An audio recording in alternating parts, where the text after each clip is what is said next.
He survived secret CIA plots, undercover mafia assassination attempts, and even the threat of nuclear annihilation. The weapons of war must be abolished. He turned Cuba from a colonial paradise into a player on the world stage. Our troubles in this hemisphere are being generated by Castro's Cuba.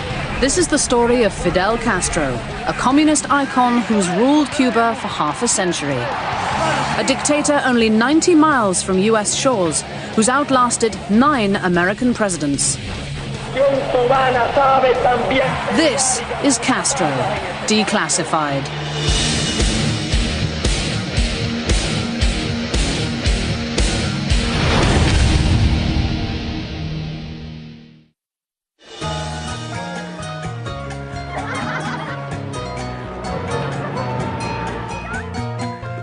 A tropical island paradise spilling with rum, rumba and roulette.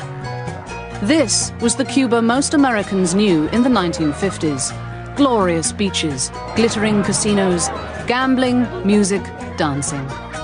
In the 50s in Havana, it was wide open. I mean, I had many conversations about my father about what it was like. And you have to understand that it was basically paradise. I mean, anything you wanted, you could get. But just below the surface, the rhythm of revolution was beating. In the urban underground and throughout the Cuban countryside, people were demanding change. The unrest stemmed back to 1898, when Cubans fought to rid themselves of their Spanish colonial masters. But then the United States intervened, committing nearly 20,000 troops to fight for Cuba's independence. An even bigger investment would follow. Cuban sugar, Cuban water, Cuban electricity, Cuban telephones. The entire economic infrastructure of the island gradually was bought up or invested in by American capital. And this, of course, laid the groundwork for a great deal of nationalist sentiment in Cuba. This was the Cuba that Castro grew up in the 1930s and 1940s. Fidel Castro and the young university students who begin to cut their teeth politically and want to create a Cuba for themselves, their nationalism revolves around getting the Americans out. 1952. With corruption in the government rampant, a young Fidel Castro decided to run for Congress under a clean government party banner. But just before Election Day, the self-appointed chief of the military, Fulgencio Batista, cancelled the elections, pushed out the Cuban president Carlos Prios Socorras in a bloodless coup, and took control of the island republic. Corruption increased.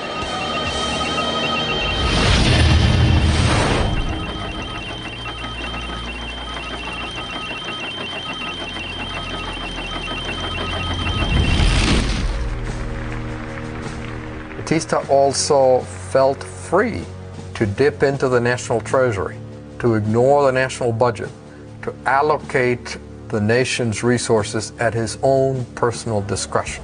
He did not see much of a distinction between his private use of power and the public purse.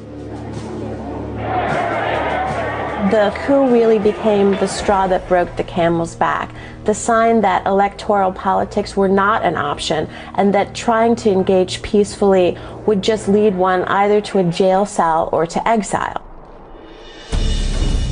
On the 26th of July 1953, Castro made a reckless, radical move. He led a group of about 150 men to storm one of the biggest military garrisons in Cuba, the Moncada barracks at Santiago de Cuba, on the eastern side of the island. The goal was to seize enough arms to mount a military revolution. The result was a bloodbath. They failed miserably. Many of them died. Those that weren't killed were sent to jail, including Fidel. Castro, however, turned the defeat into a platform for victory. The 26th of July would mark the birth of the Revolución in Cuba.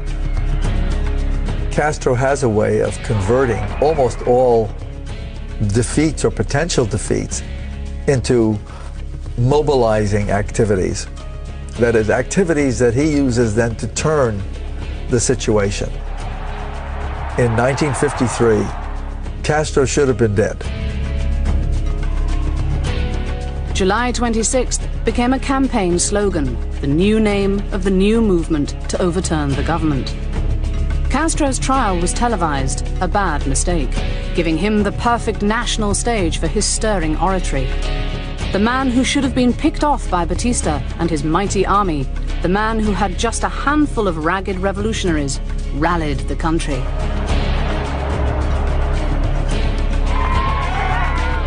He essentially says that he did the right thing, the patriotic thing, the necessary thing, that he was the defender of the Cuban Constitution, that he was the defender of the Republic, because Batista had usurped power in the 1952 election, and that all Cubans should really have followed him if they were patriots.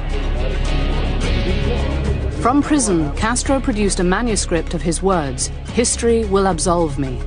With public opinion firmly in his favor, and thanks to pleas from Castro's politically connected family, he and others were released in an amnesty after serving less than 2 years.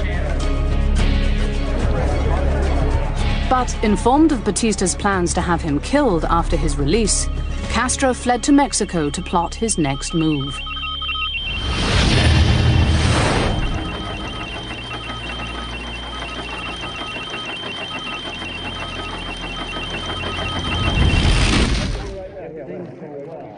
On the 26th of November 1956, Castro returned from Mexico on a leaky old boat called the Granma with a few dozen men.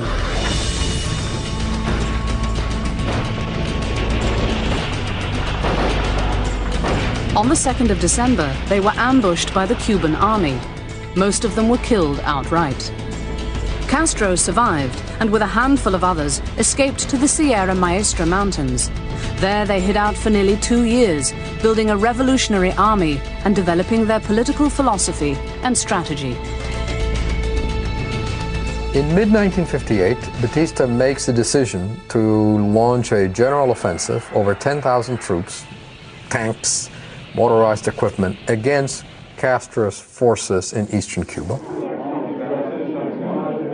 Among the growing band of revolutionaries with Castro in the mountains was a young Argentine destined to become the world's most recognized revolutionary, Ernesto Che Guevara.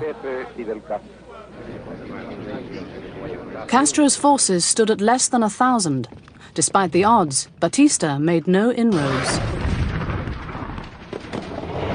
The equipment gets stuck in the mud. It's the middle of the rainy season. These are unprofessional soldiers. The soldiers, many of them, do not want to fight. The general offensive is a disaster. Troops retreat. Many surrender. And from mid-1958 to December, what you see is the armed forces of the Republic of Cuba collapse. Throughout Cuba, people were becoming more and more repulsed by the brutality of the Batista regime. In his attempt to hold on to power, he jailed and killed thousands. The tighter he squeezed, the more his power slipped away.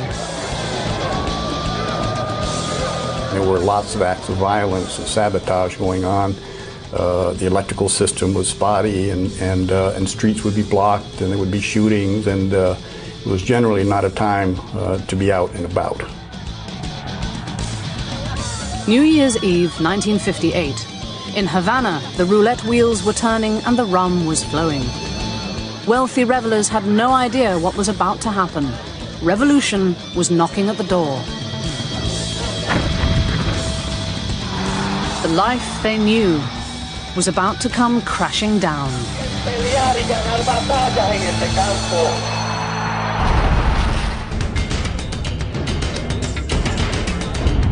New Year's Eve, 1958. While unsuspecting revelers in Cuban casinos played cards, placed bets, danced and toasted in the new year, on the streets and in the Cuban countryside, revolution was bubbling over.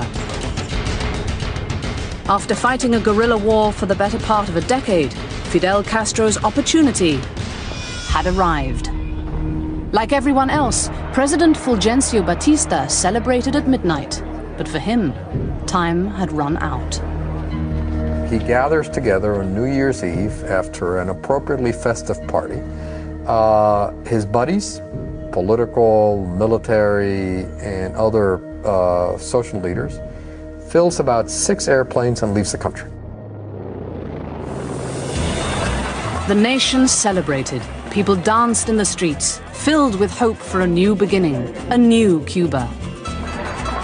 When Batista fled and news spread that he had left the country, Cubans poured out into the street. It was at a time of enormous excitement, happiness, hopefulness.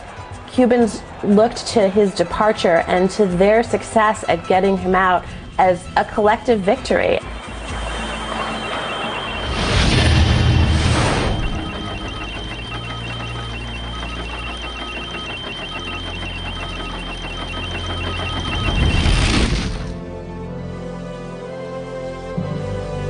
Castro took several days to enter Havana, driving across the country, rallying seas of people to his side. It wasn't just a march of triumph, it was also a march to do the politics across the island of securing support for the 26th of July movement. By the time he arrived in Havana, 1 million people had taken to the streets to celebrate a victory they saw as their own, and to hear Castro speak. A bunch of white doves land on his shoulder and arm as he's making the speech. Now, for anyone who knows anything about Cuban religion, Santeria, the white dove is a very significant animal. And this immediately is the signal. Fidel is the deliverer, O Batala, as he's called in that language. The deliverer. He is the man who is going to take Cuba from its helpless status and make it into a strong people, a strong nation.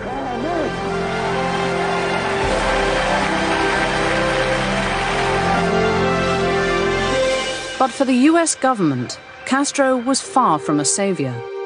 Although Castro met Vice President Nixon and appeared in several interviews on US television, the period of goodwill was brief. The new government mounted a campaign to teach literacy and reading to peasants around the country, and also began to focus on education, and also public health. Just months after the revolution, hundreds of people were killed by firing squad after show trials. Famed revolutionary Che Guevara was the commander of the prison and took a personal interest in interrogating Batista supporters. People wanting revenge for the brutality of the Batista regime shouted, "To the wall," the site where people faced the firing squad. There were lots of executions, and we thought, well, they got what they deserve. These are bad men. They've obviously done some terrible things, and so he's cleaning house. But they kept on, and they kept on. And there were hundreds and then thousands. And they moved the trials to the sports palace, and there were thousands of people in the stands screaming at the top of their lungs, paredón, which means to the wall.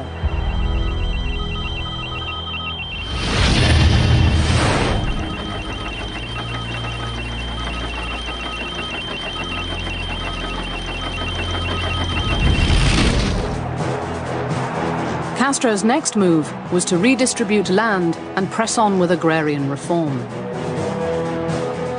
By today's standards, that agrarian reform would be looked at as enormously moderate.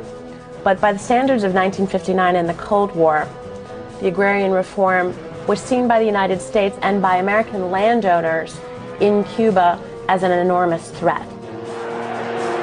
Confirming American fears, Castro declared himself a communist and began to build an alliance with the Soviets. Russia now had a staunch ally just 90 miles from the United States. Over the next couple of years, US operatives devised all manner of secret assassination schemes. And we now know, as a result of declassified materials, that the Eisenhower administration had already been in contact with the mafia about killing him, about assassinating him. Some of the CIA's more bizarre plots included slipping Castro poison pills and exploding cigars, putting powder in his boots to make his beard fall out, and spraying LSD around a radio station where Castro was to speak. The CIA actually was ordered to compile a top-secret history of all these attempts. And that document, over 100 pages, details, chronicles all of these schemes. They range from exploding conch shells to poison cigars to assassination rifles to poison pens. None of these efforts succeeded, but they certainly show the creativity, at least in the laboratory, of the CIA in its multiple efforts to kill Fidel Castro.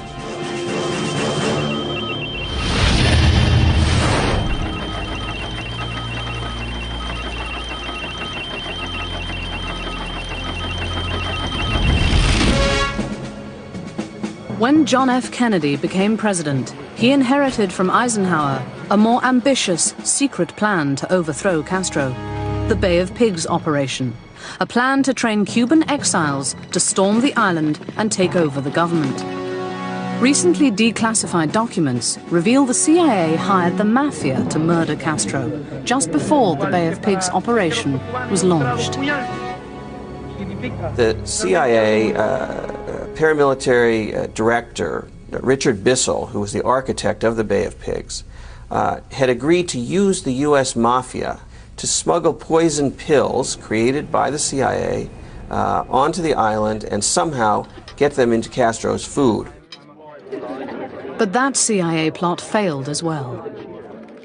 Miami was already becoming a little bit like Casablanca in Second World War. There were all kinds of conspiracies, all kinds of activity against the Cuban Revolution. And I got involved in a lot of those activities. I was, you might call it a militant anti-Castro. March 1961. In Guatemala, the CIA quietly put together a brigade of about 1,500 civilians and began training them. The United States was preparing an assault on Castro and his government. This time, it was all or nothing. This was war. The American-backed insurgents planned to land at a place known as the Bay of Pigs.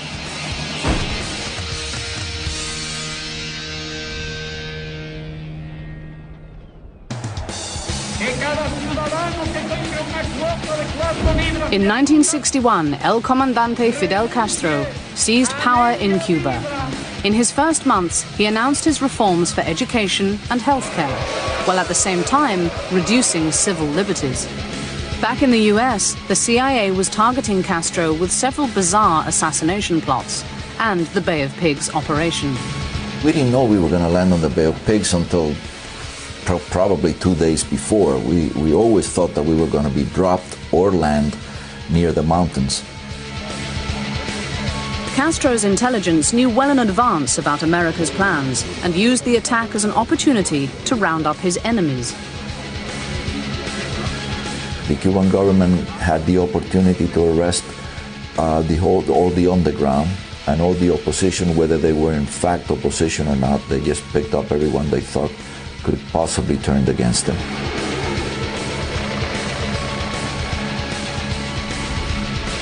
From inside Havana, the US attack seemed to be going badly from the start. The exiles were quickly killed or captured. I remember telling the militiaman that captured us, I said, okay, give me some water and then shoot me. The exiles were held for 1.5 years. While in prison, they were visited by Castro. And he came very nicely saying, boys, how is the revolution treating you? Almost in a paternal way. He managed to get a good number of us to applaud him for what he was saying. Okay, that showed me that this man had an ability of persuasion that, again, is not common among political leaders. After the Bay of Pigs fiasco, even the CIA's own top-secret report dubbed the operation the perfect failure. This report was so scathing in its criticism of the CIA's own mishandling of this operation that the director of the CIA at the time, John McCone, took the report There was about 20 or 30 copies that had been circulated. He asked for every single one to be returned, destroyed all but a couple, and kept those in a safe where they were hidden away from history for decades. Kennedy had lost face and lost the battle. But a new war, an ongoing secret war to bring down Castro, was already underway. And it would bring the world closer than it had ever been before to the edge of nuclear war.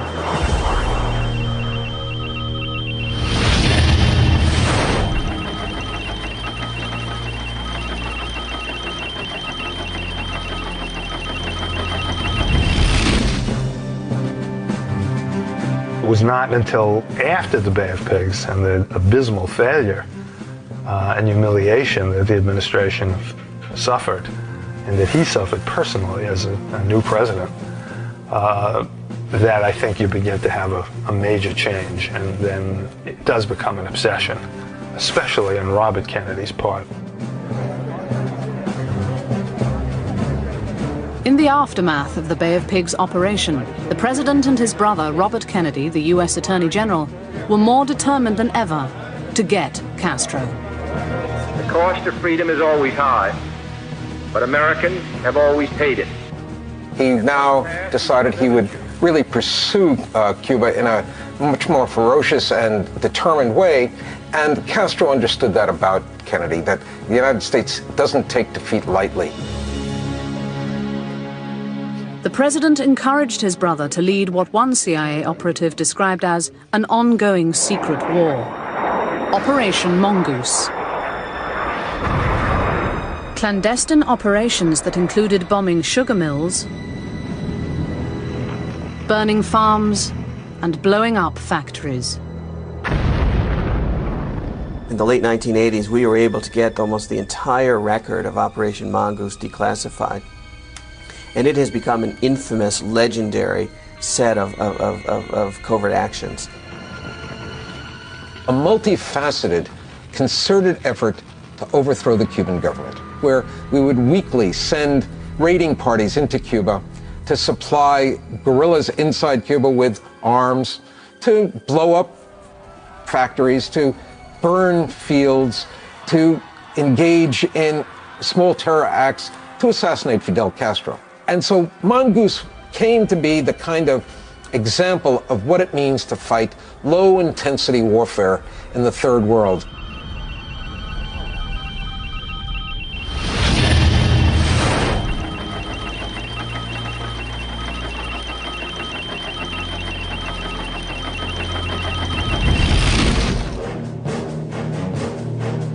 August 1961.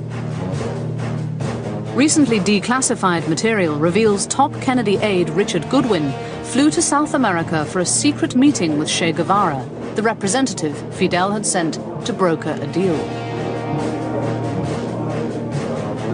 Goodwin describes the secret meeting and how it took place in an apartment in Uruguay. And essentially, as is revealed in the memo, Che Guevara offered, in Castro's name, 3 major concessions to the United States. He said that essentially Cuba would cut or reduce greatly its military ties to the Soviet Union, the security. It would stop exporting revolution, another security threat, and it would agree to compensate the U.S. companies that it had expropriated in 59 and 60. The 3 issues that the United States had with Cuba. In return, Che Guevara said to Goodwin, just leave us alone. Che also presented a gift from Castro to Kennedy. Fidel had sent along a box of Monte Cristos that everybody knew at the time were Kennedy's favorite cigar. Goodwin took the cigars along with a message back to Kennedy, reported to Kennedy. Kennedy lit up one of the cigars and said, pretty good. He says, actually, Goodwin, I ought to have given you the first one to smoke. Kennedy referring to a plot to kill Castro with a poisoned cigar. Kennedy then listened to Goodwin's report of the secret deal offered by Fidel and Che. And they both had the same reaction. This is a sign of weakness. So not only should we not make an accommodation, we should turn up the heat, because we maybe can get rid of them or get more out of them. In October 1962, Soviet missiles arrived in Cuba, pointing in the direction of the United States. The clock was ticking on the Cuban Missile Crisis as the two superpowers watched and waited. When the US blockaded Cuba, American ships were brought into direct military conflict with Soviet ships and submarines. The world was on the brink of nuclear holocaust. Kennedy met with Joint Chiefs of Staff. They say it's a military threat. We have to go in, we have to knock them out right away or invade. They want both. And Kennedy says that it isn't a military threat. It doesn't really make any difference militarily. He says, what difference does it make if you get blown up by a missile fired from the Soviet Union or one fired from Cuba? In either case, he says they have enough to kill us anyway. He sees it as a political act on Khrushchev's part to appear to change the balance of power. That difference is extremely important during the first week, because most of the people in the room initially favor bombing. Recently released tape recordings made secretly in the White House reveal the tension between President Kennedy and his top military brass. At one point, Kennedy leaves the room. General LeMay, the Chief of Staff of the Air Force, General Wheeler, the Chief of Staff of the Army, General Shoup, the Chief of Staff of the Marines. Of course, they don't know they're being taped.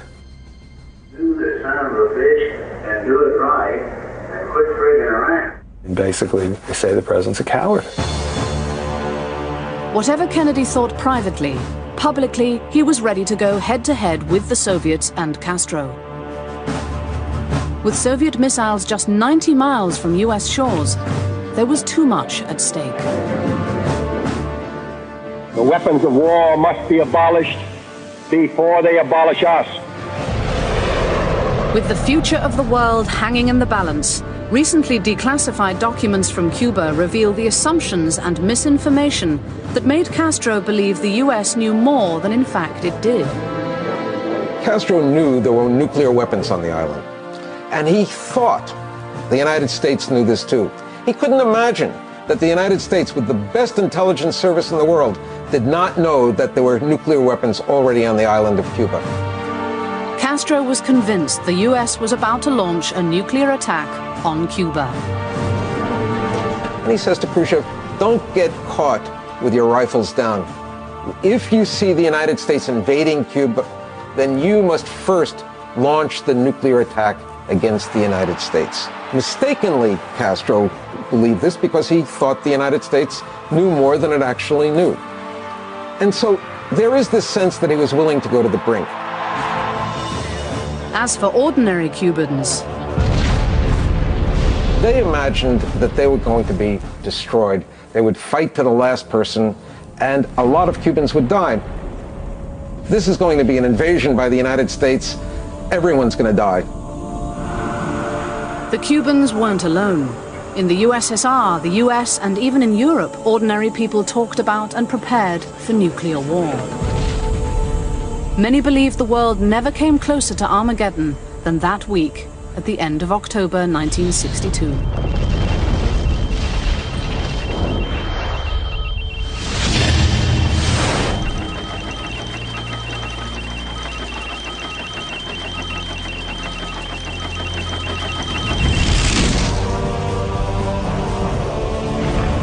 Khrushchev had no intention to start nuclear war.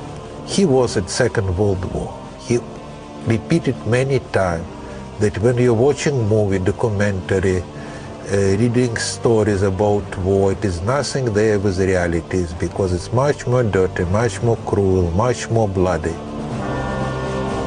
Recently declassified Soviet documents indicate they had no desire for war. The Soviets knew that US missiles outnumbered them 10 to 1. And he saw the destruction of the Soviet land. He didn't want to destroy his land second time for the interest of the Fidel Castro. Documents also reveal a rocky relationship between the Soviets and Castro. He became Soviet ally. That bring a huge headache to my father, because there's one simple rule. If you want to be a great country and leader of the great country, you have to protect all your allies, to show to all others that you are strong enough to protect them. On the 26th of October 1962, Castro wrote to Khrushchev saying he expected a US attack was imminent. And he tells Khrushchev, if it's going to be an attack, an invasion, you should launch nuclear weapons first. This horrified Nikita Khrushchev, and it was one of the factors that led Khrushchev to so quickly agree to Kennedy's offer to end the crisis. Khrushchev wrote back to Castro. He says basically, my dear comrade Fidel Castro, I understand your reasons, but I don't agree with you. Launching a nuclear first strike against the United States will not solve anything, but will initiate a thermonuclear world war in which we will all be incinerated. And he very much mentions Cuba. He says Cuba will be burned in the fires of war. It's a very, very dramatically written letter. And though Castro was seen at that point in Moscow as being slightly nuts for wanting to start a nuclear war. On the 28th of October, the two superpowers came to an agreement. The USSR agreed to remove their missiles from Cuba after the US agreed to remove their missiles from Turkey, and the US promised not to invade Cuba. But the idea of assassinating Castro wasn't dead yet.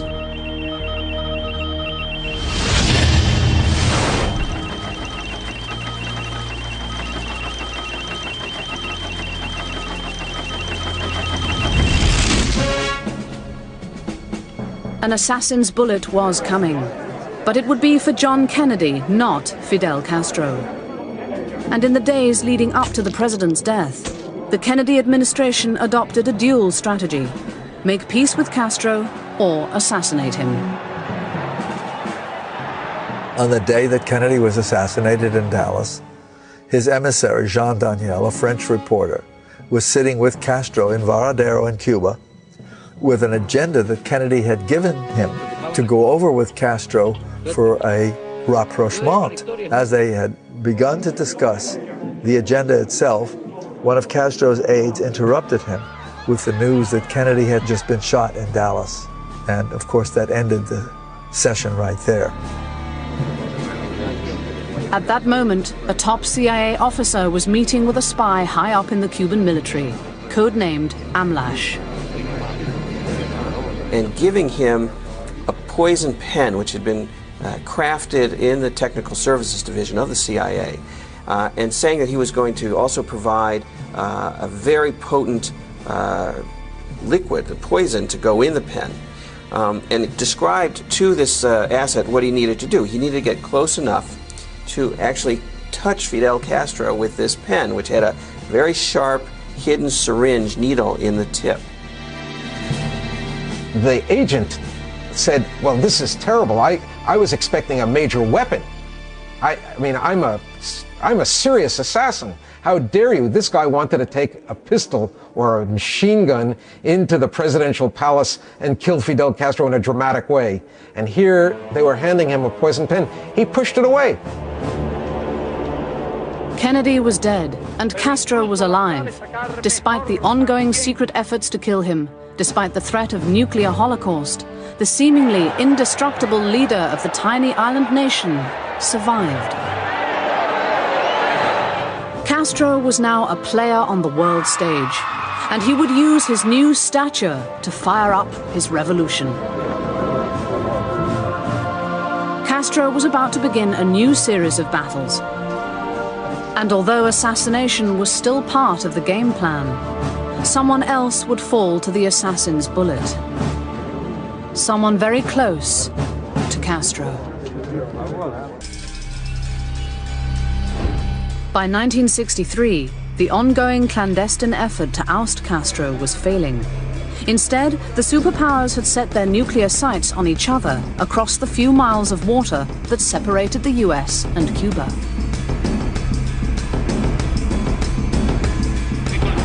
Castro had survived the Cuban Missile Crisis and thrived. As the next few decades proved, despite his enemies, he seemed indestructible.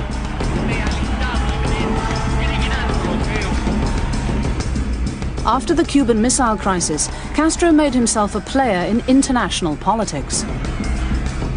At the urging of revolutionaries like Che Guevara, he became a third world hero as he sent armies and experts to help in revolutionary battles in Africa and Central America.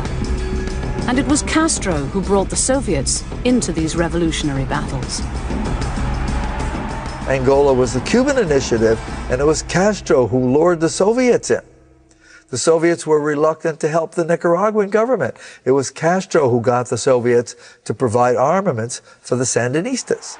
Over and over again, it's Castro somehow convincing the Soviets to invest in his projects. I would classify Castro as one of the world's greatest pickpockets. 1967. Castro's most famous partner in exporting revolution was his longtime revolutionary associate, Ernesto Che Guevara. While Che was supporting revolution in Bolivia, the CIA allegedly hired Cuban exile Felix Rodriguez to hunt him down. During the combat, he was wounded on his right leg. His rifle was shot out. Most of the guerrilla were killed, and he was captured alive. And look at him and say, "I'm sorry, I tried my best." He understood. He turned white like a piece of paper, but he said, "It's better this way. I should have never been captured alive." Just before Che was executed, Rodriguez took a last photograph. It was about 1 o'clock in the afternoon when I left him, and about 1:10 Bolivian time, I heard the burst. And I took note at that time, that was the time that he was executed.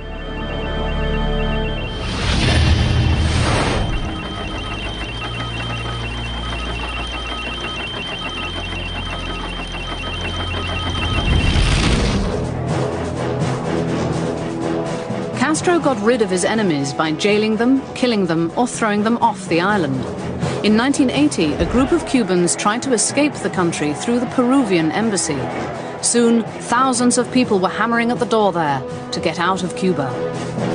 As world public opinion started coming down on Castro, he announced that anyone who wanted to leave could leave. It was a smear on the Cuban society that 125,000 people wanted to leave Cuba and run to the United States. And he used this as an opportunity to effectively get rid of people who were dissidents in the island and secure even more power for the Cuban government. On the 15th of April 1980, the boat lift began. Typically turning the situation to his advantage, Castro simply exported his enemies and sent them over to his biggest enemy, the United States. He emptied jails and filled the boats with thousands of people he deemed undesirable. And so one of the ways he's been able to survive is to think one step ahead, to take crises and make them into opportunities for his own survival, to find ways to have his enemies neutralized in the sense of their own power being undermined, their own credibility being undermined. In 1989, Castro was about to take his toughest blow ever and lose his most important ally. The collapse of the Soviet Union led people to think that Castro would soon follow, that Cuba was receiving subsidies from the Soviet Union in terms of higher prices for its sugar than the world market and lower prices for the oil. And when the Soviet Union was no longer this sugar daddy, the sense was that Cuba could not survive. Between 1989 and 1993, the Cuban economy drops by about 1/3. This is a huge collapse in a very short period of time. Hardship affected everyone in the country. It meant that you did not have enough food for yourself and your children. Friends of mine literally shed pounds and looked in terrible physical circumstances. How Castro survived this time was by bringing back the two things he abolished when he first came to power: the US dollar and tourism. Cuban tourism industry was practically non-existent at the end of the 1980s. In 2004, a little over 2 million tourists visited Cuba, so it's a very big change. Foreign direct investment, tourism. Third important change is to allow Cuban Americans to remit dollars to their relatives and friends in Cuba. That, by the beginning of the 21st century, is worth something in the range of $1 billion.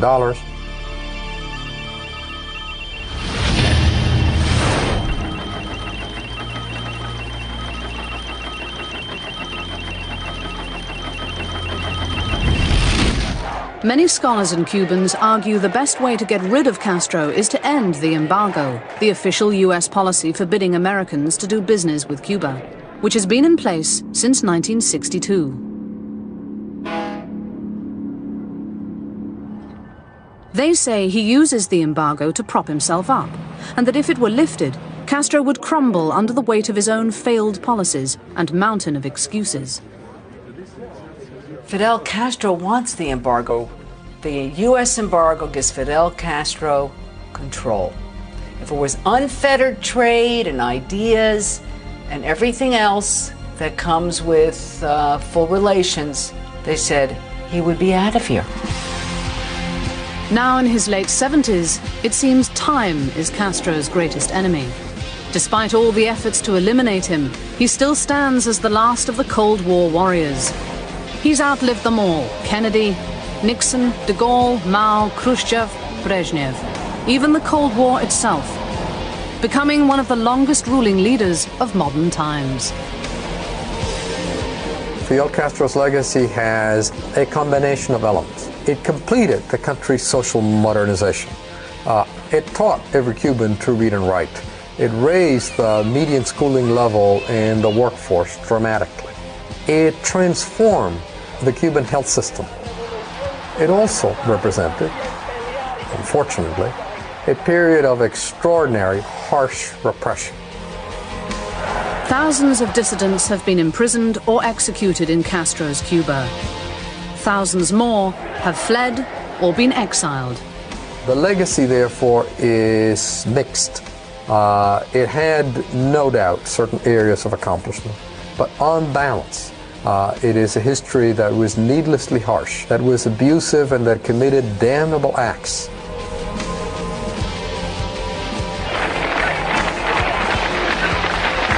Both enemies and friends acknowledge the prowess of the man who started with a handful of guerrilla rebels, seized power, and held on to it for half a century.